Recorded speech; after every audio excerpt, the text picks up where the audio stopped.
It's about the restoration of our republic. We want to educate, encourage, enable the power.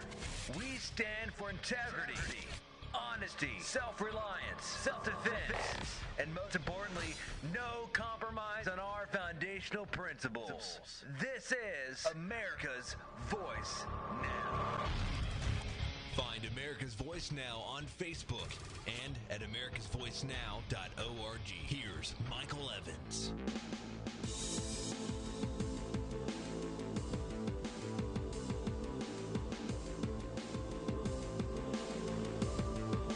Good morning, America. You're listening to America's Voice live, right here, right now. Hey, thanks for joining with us. I appreciate it.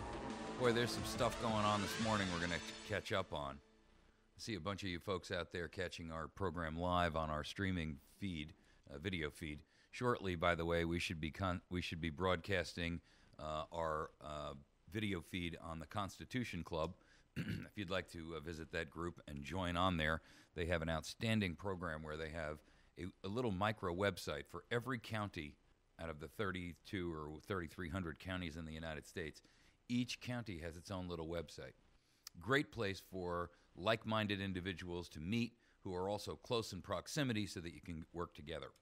The website is constitutionclub.ning.com. That's constitutionclub.ning, like Ning, November, N for November, ning.com. Keith Broaders is the purveyor of that site. Good site. Member over there myself. Encourage you to participate and join with that if at all possible. And you'll shortly be able to catch AVN there live on video. If you're not a member of Patriot FB yet, you should be. Patriot FB, like Foxtrot Bravo. Make sure that you participate with that website as well. Another alternative to the Facebook censorship world and a way to get away from all the trolls. So there's some other great programs, by the way, that play on there, including J.J. McCartney's show. He plays after 2 o'clock. And from 2 to 4 p.m., and then 10 to 11, right after AVN, is Resurrect the Republic with Tom. So make sure that you have an opportunity to listen to Patriot Radio there and educate and participate and be a part of the game. You know, if you're not participating and you're not aware of what's going on around you, that's the purpose of alternative media. For those of you that aren't aware, I talked to you the other day about the Comcast merger, which will merge Comcast and Time Warner together. For the record, there are only 6 major corporations that affect everything that you see, hear, read, and know about. Shortly, that will be down to 5, which makes alternative media all the more pressing for you to find good, constant sources and make sure that you have the wherewithal and the ability to be educated about what's happening around you. You're never going to get that out of mainstream media, folks, ever. I mean, I watch mainstream news organizations because I use them as fodder for this program. But outside of that, I don't watch television at all. And I got to tell you, what they're telling you is absolute bald-faced lies. And they're utilizing their reach into your home to mislead, misdirect, and to, quite frankly, confuse you, to present a swirl of chaos from which you cannot extricate yourself to find out and learn truth. Trust me, you will serve yourself well by finding great alternative media sites, some of which we have listed at americasvoicenow.org. All right, our topics this morning. ATF to use drones, as per Eric Holder. What? The ATF is now going to begin using drones? Drones for what? I mean, what are they going to do? Start sniffing around your barn now to see whether or not or fly around with FLIR radar and see whether you've got an AR-15 buried in your backyard in Connecticut because you refuse to register it, or in New York State?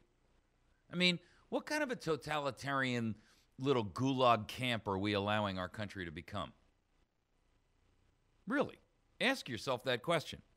If you don't see the danger inherent in what's happening around us, I'm not sure what you're waiting for.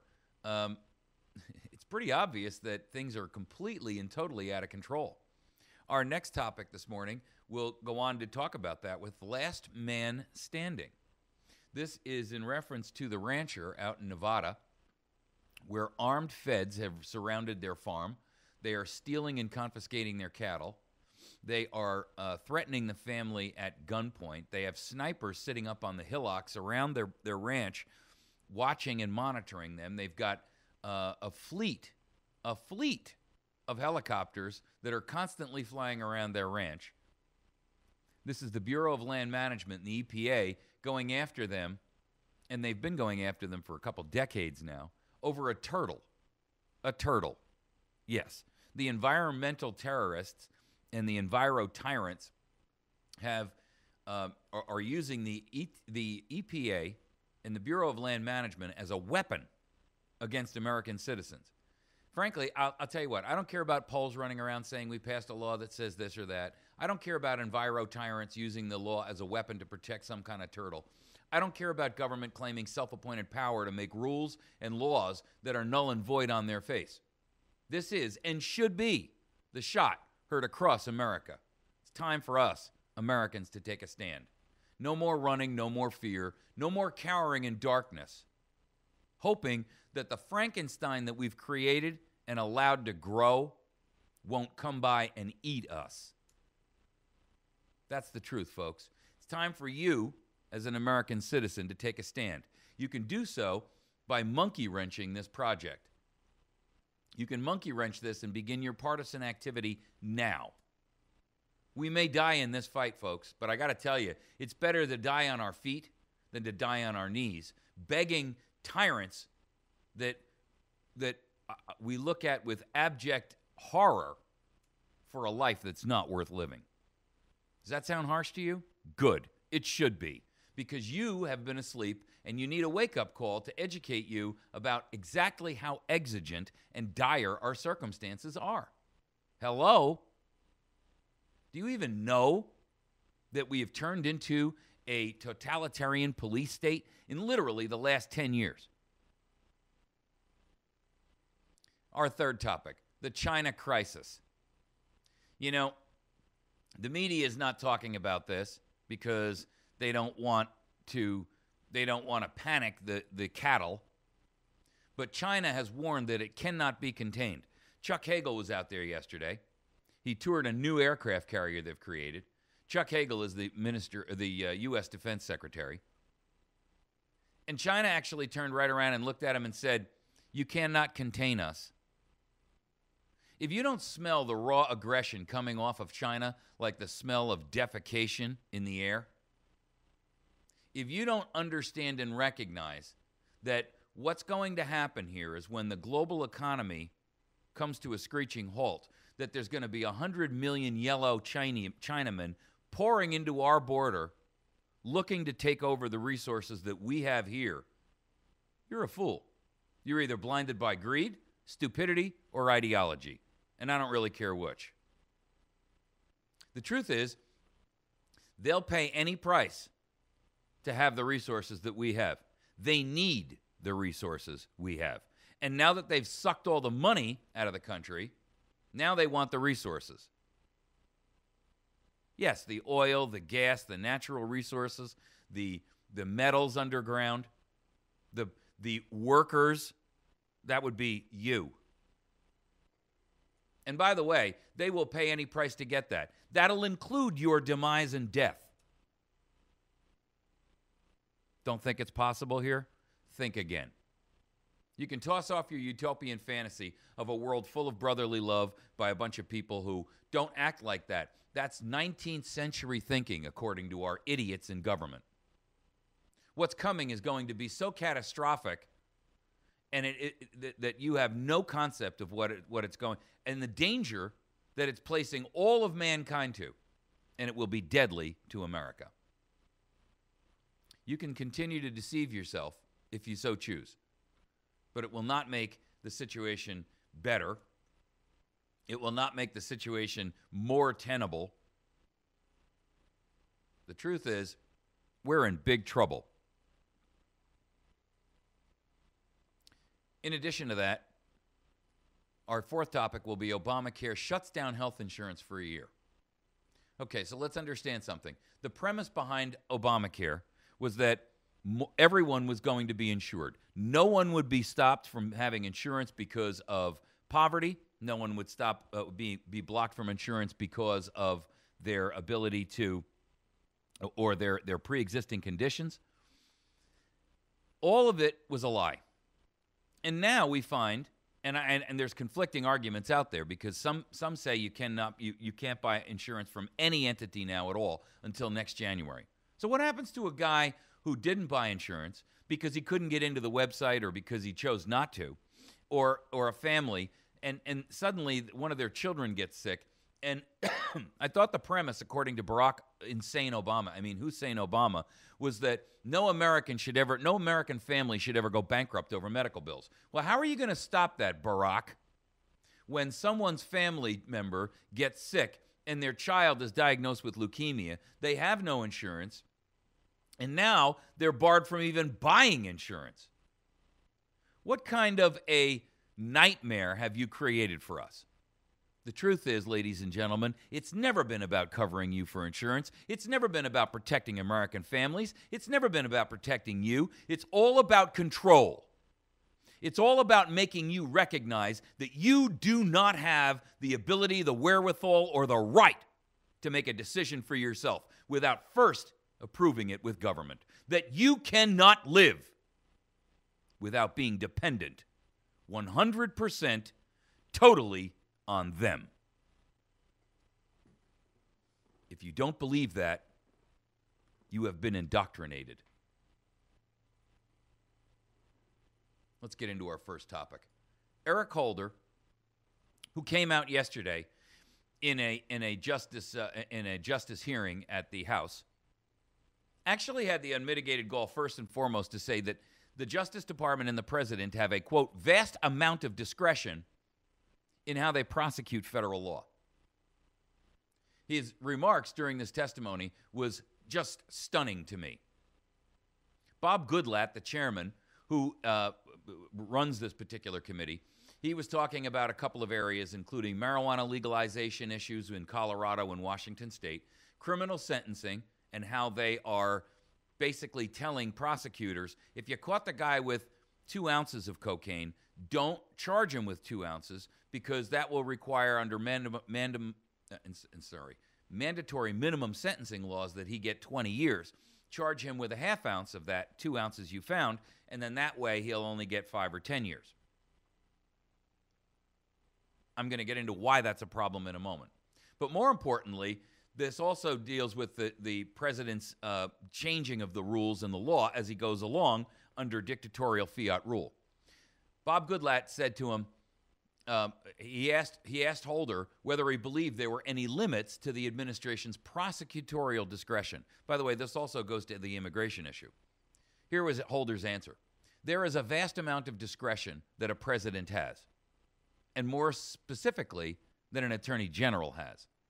But that discretion has to be used in an appropriate way so that you're acting consistent with the aims of the statute, but at the same time, making sure that you are acting in a way that is consistent with our values, consistent with the Constitution, and protecting the American people.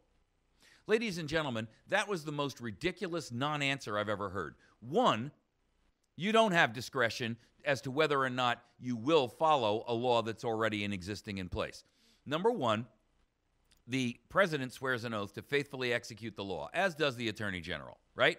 So you don't have a question. It's not a question of whether or not you will or will not follow and execute the law.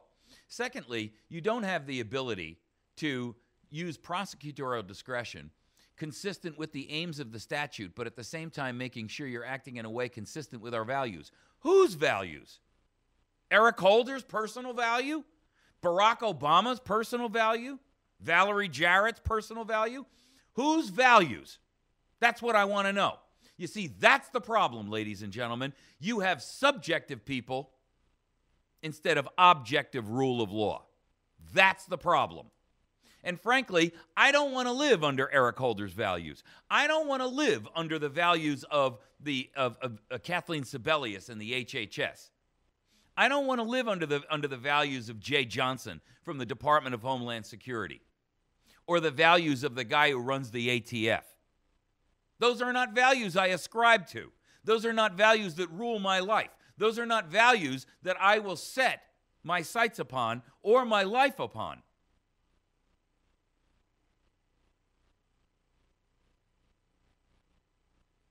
The truth is,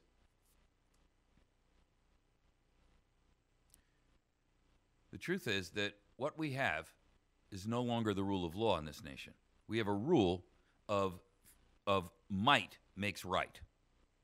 And of course, the challenge there is that the might is in the hands of people that are, for all intents and purposes, diametrically opposed to the principles of our founding documents, our founding and foundational creation of this nation in the first place. That's the problem, folks. Now, furthermore, he came out. Let me finish with this claim about his nonsense with the what he can and cannot follow under the law, because he cited, because this is important, he cited that the administration's decision to no longer defend the Defense of Marriage Act was prohibited, which prohibited same-sex couples from receiving federal benefits and so forth. And Goodlatte came back and said to him, all of this demonstrates a pattern on the part of the Obama administration to ignore or rewrite the very legislation that places limits on the executive branch authority for purely political purposes. See, there's another point that Goodlatte made here, and I want to just bring it out to you.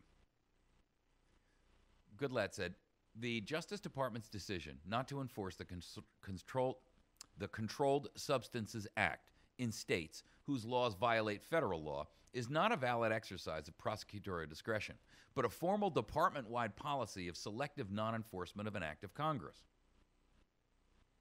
You see, he's making the point here where you cannot have a rule of law when it's interpreted and applied under the rules of individuals like Eric Holder, who are ideologues at their very best and traitors at their worst.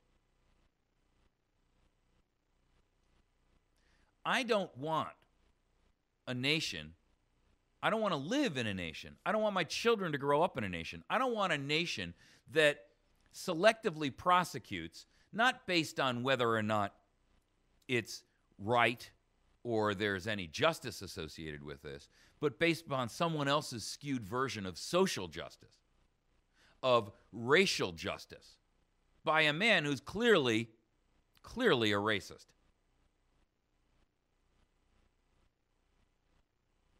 Goodlatte talked about the fact of these mandatory minimum judicial sentences, and he said the Attorney General's directive, and this is in reference to the idea of don't charge him with 3 pounds of marijuana because that'll give him a 25-year sentence. Charge him with, and it's a nonviolent crime, charge him with 1 pound of marijuana, right? Here's the problem with that, folks.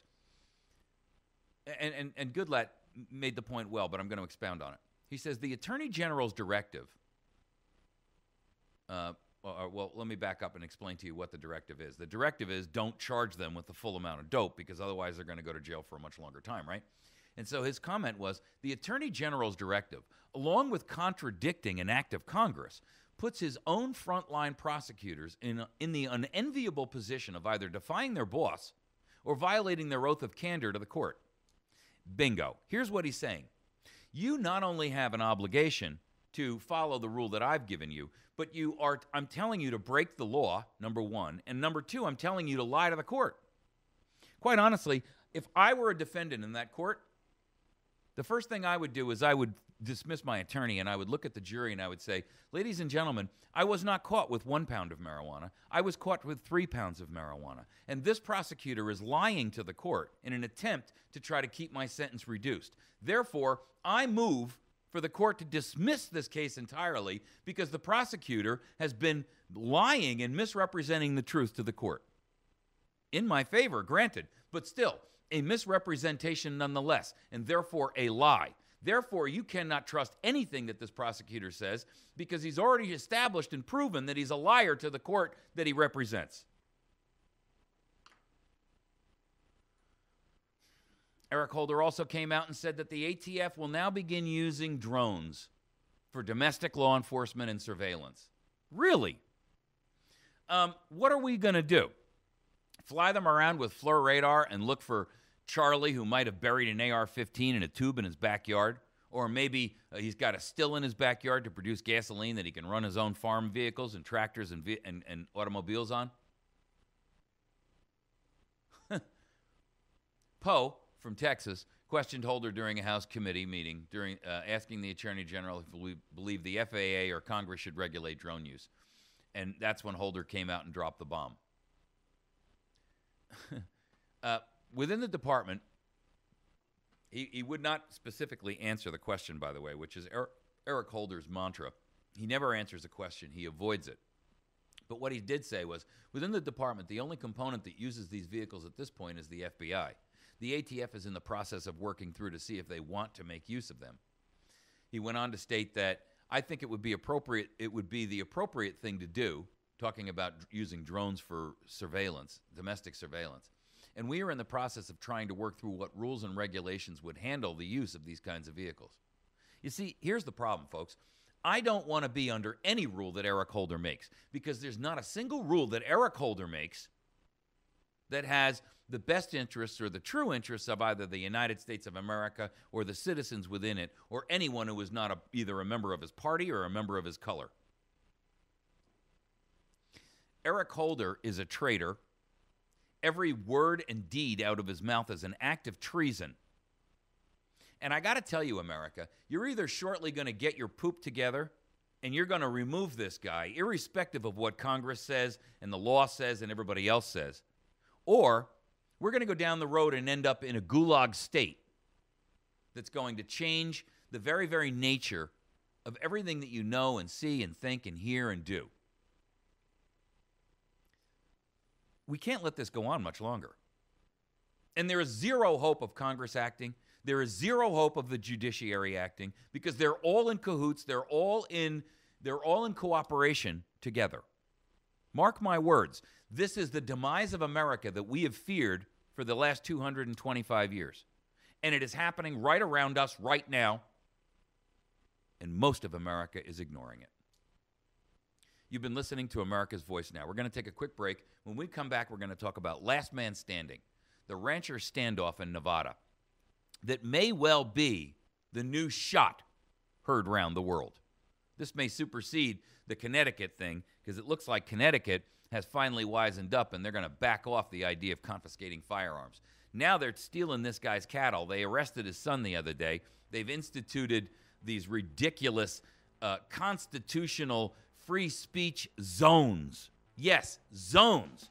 A fenced-in area where you're lucky they allow you to redress your grievances with your government. I beg to differ, but we fought a revolution over that the last time, and we should fight another one over it now. We'll be back in just a minute. You're listening to America's Voice Now. You can find us on the web at americasvoicenow.org. You can also find us on facebook.com/America's Voice Now. You can also find every video that we do and every episode that we put up in both this podcast and audio format and video format at youtube.com/America's Voice Now. We'll be right back.